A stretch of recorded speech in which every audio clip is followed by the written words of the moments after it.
Hi hello ಎಲ್ರಿಗೂ ನಮಸ್ಕಾರ. Welcome back to my channel. ನಾನು ಲಕ್ಷ್ಮಿ. ಇವತ್ತು ಆಕಳಕಾಯಿ ಫ್ರೈ ಹೇಗೆ ಮಾಡೋದು ಅಂತ ನೋಡೋಣ. ಆಕಳಕಾಯಿನ ನೀಟಾಗಿ ಈ ಥರ ಮೇಲ್ಗಡೆ ಬುಲ್ಸ್ ಥರ ಇರೋದನ್ನೆಲ್ಲ ಚೆನ್ನಾಗಿ ಕಿವುಚ್ಕೋಬೇಕು.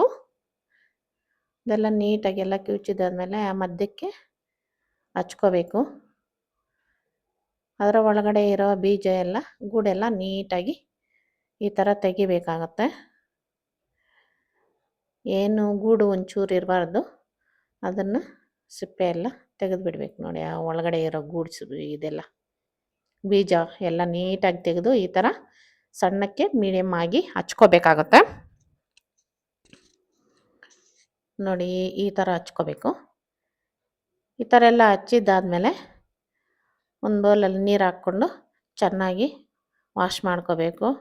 ನಾನು ಹುಣಸೆ ಹುಳಿ ಸ್ವಲ್ಪ ಹಾಕ್ಕೊಂಡು ವಾಶ್ ಮಾಡ್ಕೊತಾ ಇದ್ದೀನಿ. ಹುಣಸೆ ಹುಳಿ ಹಾಕೋದೇನಕ್ಕಂದರೆ ಅದು ನೀಟಾಗಿ ಕಹಿ ಎಲ್ಲ ಸ್ವಲ್ಪ ಹೋಗುತ್ತೆ ಅಂತ. ಹುಣಸೆ ಹುಳಿಯಲ್ಲಿ ತೊಳೆದಿದ್ದಾದಮೇಲೆ ಮತ್ತೆ ಮಾಮೂಲಿ ನೀರು ಹಾಕಿ ಒಂದ್ಸಲ ಚೆನ್ನಾಗಿ ವಾಶ್ ಮಾಡಿ ಇಟ್ಕೋಬೇಕು. ನೋಡಿ, ಈ ಥರ ಇರುತ್ತೆ. ಅದೆಲ್ಲ ನೀಟಾಗಿ ಕ್ಲೀನ್ ಆಗುತ್ತೆ.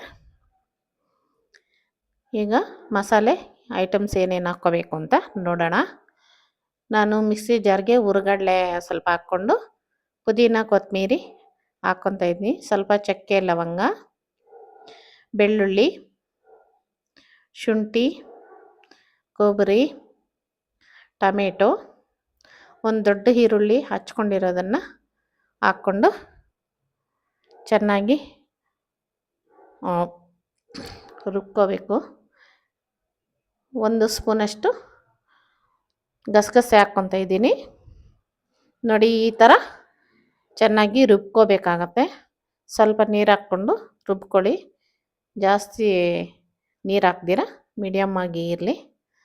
ಈಗ ಸ್ಟವ್ ಹೊತ್ತಿಸ್ಕೊಂಡು ಬಾಣಲೆ ಇಟ್ಕೊಂಡು ಎಣ್ಣೆ ಒಂದು ಅರ್ಧ ಕಪ್ಪಷ್ಟು ಹಾಕ್ಕೊಂಡಿದ್ದೀನಿ. ಎಣ್ಣೆ ಸ್ವಲ್ಪ ಜಾಸ್ತಿ ಹಾಕ್ಕೋಬೇಕು ಇದಕ್ಕೆ. ಎಣ್ಣೆ ಕಾದಿದೆ. ಈಗ ನಾನು ಈ ಹಚ್ಚಿಟ್ಕೊಂಡು ಚೆನ್ನಾಗಿ ವಾಶ್ ಮಾಡ್ಕೊಂಡಿರೋ ಕಾಯಿನೆಲ್ಲ ಆಕಳಕಾಯಿ ಎಲ್ಲ ಹಾಕ್ಕೊತಾ ಇದ್ದೀನಿ.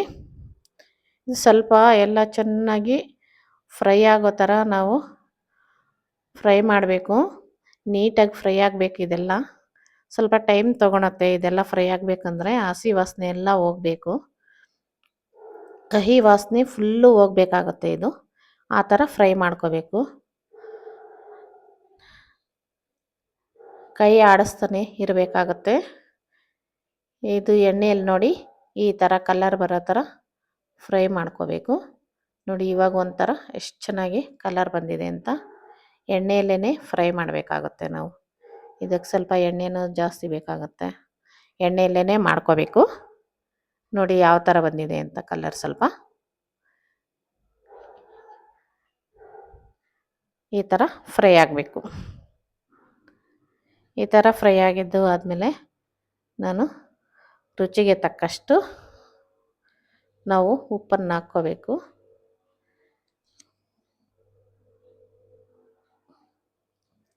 ರುಚಿಗೆ ತಕ್ಕಷ್ಟು ಉಪ್ಪು ಹಾಕಿದ್ಮೇಲೆ ಸ್ವಲ್ಪ ಅರಿಶಿನ ಒಂದು ಅರ್ಧ ಸ್ಪೂನಷ್ಟು ಹಾಕ್ಕೊಂಡಿದ್ದೀನಿ. ಇವೆರಡು ಹಾಕಿದ್ಮೇಲೆ ಸ್ವಲ್ಪ ಚೆನ್ನಾಗಿ ಫ್ರೈ ಮಾಡಬೇಕು. ಇದು ತುಂಬ ಆರೋಗ್ಯಕ್ಕೆ ತುಂಬ ಒಳ್ಳೆಯದು. ಕೆಲವರಾದರೆ ಕಹಿ ಅಂತ ತಿನ್ನೋದೇ ಇಲ್ಲ. ಈ ಥರ ಮಾಡ್ಕೊಂಡು ತಿಂದರೆ ಒಂಚೂರು ಕಹಿ ಬರಲ್ಲ. ಈಗ ನಾನು ಸ್ವಲ್ಪ ಬೆಲ್ಲ ಹಾಕ್ಕೊತಾ ಇದ್ದೀನಿ. ಬೆಲ್ಲ ಹಾಕ್ಕೊಂಡಿದ್ದಾದಮೇಲೆ ಸ್ವಲ್ಪ ಫ್ರೈ ಮಾಡ್ಕೋಬೇಕು. ಬೆಲ್ಲದಲ್ಲೂ ಬೆಲ್ಲ, ಉಪ್ಪು ಮತ್ತು ಅರಿಶಿಣದ್ರಲ್ಲಿ ಮೂರೂ ಚೆನ್ನಾಗಿ ಸ್ವಲ್ಪ ಒಂದು 10 ನಿಮಿಷದಷ್ಟು ಫ್ರೈ ಆಗಬೇಕು. ಸ್ವಲ್ಪ ಕರಿಬೇವಿನ ಸೊಪ್ಪು ಹಾಕ್ಕೊತಾ ಇದ್ದೀನಿ. ಅದಿನ್ನೂ ಸ್ವಲ್ಪ ಗೋಲ್ಡನ್ ಕಲರ್ ಬರೋ ಥರ ಚೆನ್ನಾಗಿ ಫ್ರೈ ಮಾಡ್ಕೋಬೇಕು. ನೋಡಿ, ಇವಾಗ ಸ್ವಲ್ಪ ಲೈಟಾಗಿ ಗೋಲ್ಡನ್ ಕಲರ್ ಥರ ಬಂದಿದೆ. ಇವಾಗ ರುಬ್ಬಿಟ್ಕೊಂಡಿರೋ ಮಸಾಲೆಯನ್ನು ನಾನು ಹಾಕ್ಕೊತಾ ಇದ್ದೀನಿ. ನಾವು ಇದಕ್ಕೆ ಲೈಟಾಗಿ ನೀರು ಹಾಕ್ಕೊಂಡು ರುಬ್ಕೊಂಡಿದ್ದೀವಿ ಅಷ್ಟೇ. ಜಾಸ್ತಿ ನೀರೆಲ್ಲ ಹಾಕ್ಕೊಂಡು ರುಬ್ಕೋಬಾರ್ದು. ಮಸಾಲೆಗೆ ಗಟ್ಟಿಯಾಗೇ ಇರಬೇಕು ಮಸಾಲೆ. ನೋಡಿ, ಈ ಥರ ಮಸಾಲೆ ಎಲ್ಲ ಒಂದ್ಸಲ ಕಲಿಸ್ಕೊಡ್ಬೇಕಾಗತ್ತೆ. ಕಲಸಿದ್ದಾದಮೇಲೆ ಮತ್ತೆ ನಾವು ಇನ್ನು ಸ್ವಲ್ಪ ಮಸಾಲೆ ಐಟಮ್ಸ್ ಎಲ್ಲ ಹಾಕಬೇಕು. ನೋಡಿ ಈ ಥರ ಕಲಿಸ್ಕೊಡ್ಬೇಕಾಗತ್ತೆ. ಕಲಸಿದ್ದಾದಮೇಲೆ ನಾನು ಒಂದು ಹಾಫ್ ಸ್ಪೂನಷ್ಟು ಗರಂ ಮಸಾಲೆ, ಒಂದು ಹಾಫ್ ಸ್ಪೂನಷ್ಟು ಸಾಂಬಾರು ಪೌಡ್ರು, ಒಂದು ಹಾಫ್ ಸ್ಪೂನಷ್ಟು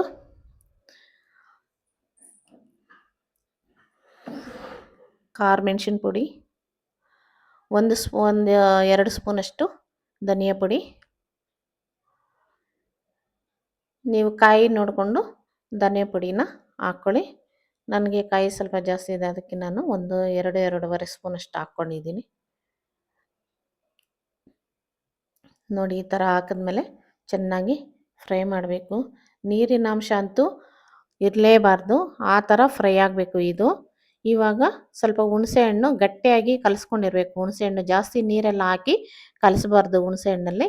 ನೋಡಿ ಈ ಥರ ಹಿಂಡ್ಕೊಂಡು ಚೆನ್ನಾಗಿ ಕಿವುಚ್ಕೊಂಡು ಚೆನ್ನಾಗಿ ಗಟ್ಟಿದೇ ಹಾಕಬೇಕು. ಸ್ವಲ್ಪ ಹುಣಸೆ ಹುಳಿ, ಜಾಸ್ತಿ ನೀರು ಹಾಕ್ಬಾರ್ದು. ನಾವೀಗ ಮಿಕ್ಸಿ ತೊಳೆದಿದ್ದು ಒಳಗಡೆ ಮಸಾಲೆ ಎಲ್ಲ ಇರುತ್ತಲ್ವ, ಅದಕ್ಕೆ ಸ್ವಲ್ಪ ನೀರು ಹಾಕ್ಕೋಬೇಕು. ಮಿಕ್ಸಿಗೂ ಅಷ್ಟೇ, ಜಾಸ್ತಿ ಎಲ್ಲ ನೀರು ಹಾಕ್ಕೋಬಾರ್ದು. ಇಷ್ಟು ಮಾತ್ರ ಹಾಕ್ಕೊಂಡು ಕಲಿಸ್ಕೋಬೇಕಾಗತ್ತೆ. ಇದೆಲ್ಲ ತೇವಿನ ಅಂಶ ಅಂತೂ ಒಂಚೂರು ಇರಲೇಬಾರ್ದು.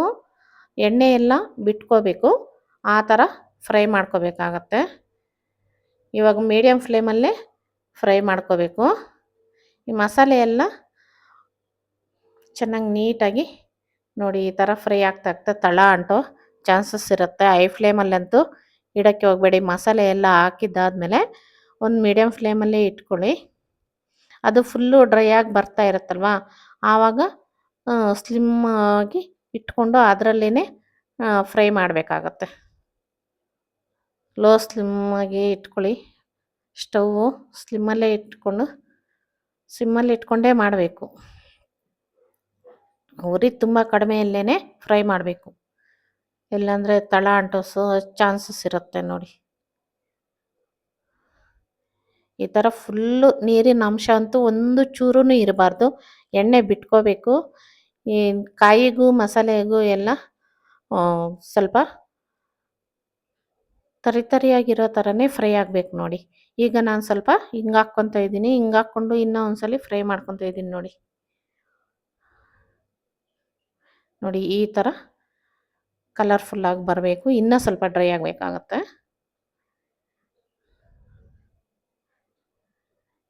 ನೀರಿನ ಅಂಶ ಅಂತೂ ಒಂಚೂರು ಇರಬಾರ್ದು, ಆಗಲೇ ಟೇಸ್ಟು ಚೆನ್ನಾಗಿರೋದು. ಸ್ವಲ್ಪ ಏನನ್ನ ನೀರಿನ ಅಂಶ ಏನನ್ನ ಇದ್ರೂ ಟೇಸ್ಟು ಅಷ್ಟೊಂದು ಚೆನ್ನಾಗಿರಲ್ಲ. ಫುಲ್ಲು ಡ್ರೈ ಆಗಲೇಬೇಕು. ಇದು 1-2 ದಿವಸ ಅಥವಾ 3 ದಿವಸ ಬೇಕಾದ್ರೂ ನಾವು ಫ್ರಿಜ್ಜಲ್ಲಿ ಹಿಡ್ದಿರಾನೆ ಹೊರಗಡೆನೇ ಇಟ್ಕೊಂಡು ಬೇಕಾದರೂ ನಾವು ತಿನ್ಬೋದು. ಟೇಸ್ಟ್ ಮಾತ್ರ ಚೇಂಜ್ ಆಗಲ್ಲ, ಚೆನ್ನಾಗಿರುತ್ತೆ ಇದು. ಇದು ಚಪಾತಿಗಾಗಲಿ, ಮುದ್ದೆಗಾಗಲಿ, ಅನ್ನಕ್ಕಾಗಲಿ ತುಂಬ ಚೆನ್ನಾಗಿರುತ್ತೆ. ಯಾರು ಆಕಳ ಕೈ ತಿನ್ನೋಕ್ಕಾಗಲ್ಲ ಅನ್ನೋರು ಈ ಥರ ಮಾಡ್ಕೊಂಡು ತಿಂದರೆ ಅಂತೂ ತುಂಬ ಟೇಸ್ಟಾಗಿರುತ್ತೆ, ತುಂಬ ಚೆನ್ನಾಗಿರುತ್ತೆ. ಕಹಿ ಅಂತೂ ಒಂದು ಚೂರೂ ಇರಲ್ಲ. ನೀರು ಒಂದು ತೊಟ್ಟು ಇರದೇ ಇರೋ ಥರ ಚೆನ್ನಾಗಿ ಡ್ರೈ ಆದರೆ ಮಾತ್ರ ಕಹಿ ಇರಲ್ಲ. ಆ ಥರ ನಾವು ಮಾಡ್ಕೋಬೇಕು.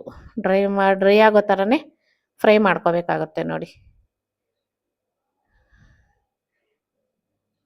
ಈ ಥರ ಡ್ರೈ ಆಗಬೇಕಾಗುತ್ತೆ. ನೋಡಿ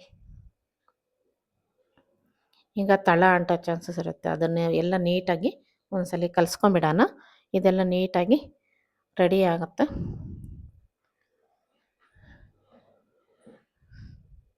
ಸ್ಟವ್ವು ಸ್ಲಿಮ್ಮಲ್ಲೇ ಇಟ್ಕೊಂಡು ಈಗ ಲೋ ಫ್ಲೇಮಲ್ಲೇ ನಾವು ಇದು ಮಾಡಬೇಕು. ನೋಡಿ